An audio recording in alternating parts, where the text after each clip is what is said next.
Carrie Greaves with Theta Care, and today I just have a very simple 3-ingredient waffle. I'm gonna actually make it pancakes because I don't like waffles, but 3-ingredient recipe. So very, very simple. 2 cups of oatmeal. I prefer actually when I make with oatmeal that I like to have it not ground as much. They're suggesting that you would grind all of this into a flour. I'm only going to grind half of it for a brief time, keep the other whole. I'm also using quick cooking instead of rolled, so it's also already processed a little bit, so it will break up easier.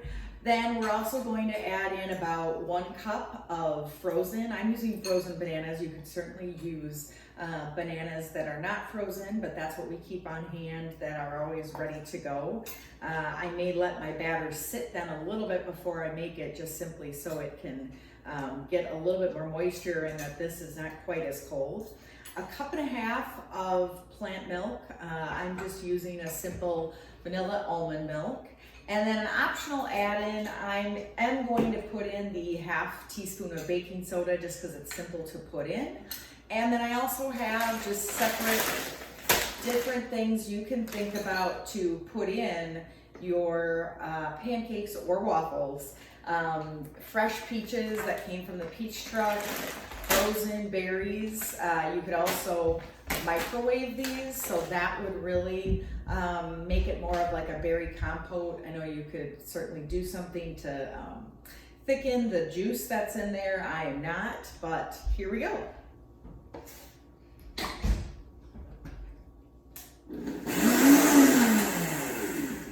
That's as much as I'm going to grind mine. This then is a fairly coarse flour, as you can or can't see. So I took my flour, my coarse flour, out of the blender so it wouldn't get pulverized anymore, and added that to the bowl along with the rest of my plant milk. My bananas were frozen, so I did add them to the blender with some of the milk. Doesn't really matter how much since it's all getting added anyway. And then I'm going to add the rest of the oatmeal, add the baking soda, and I'm just gonna whisk it together. And we'll show you the finished product in a little bit.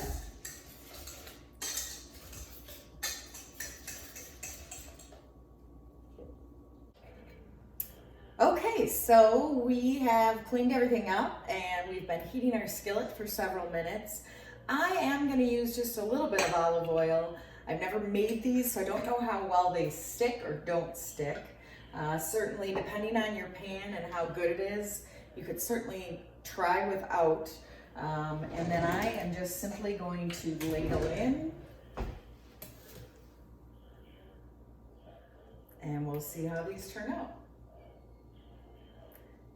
You can see the batter is quite thick, which I like. Everyone does have a different view of pancakes.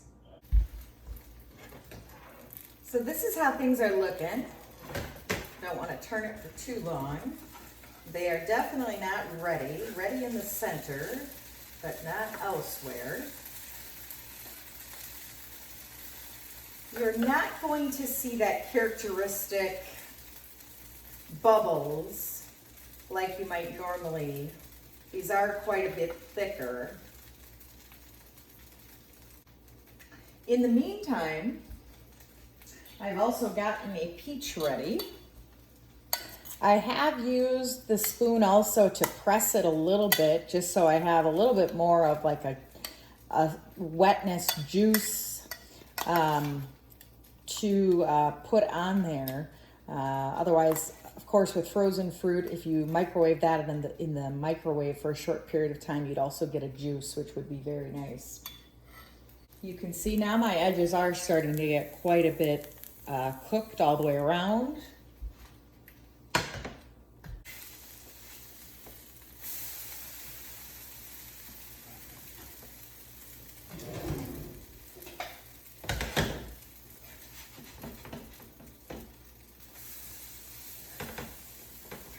So you can see those browned edges, how that looks on that side. So taking a little bit longer, of course, the first pancakes always do. All right, so we've let a few minutes go by, and so I think we are ready to take them off the stove.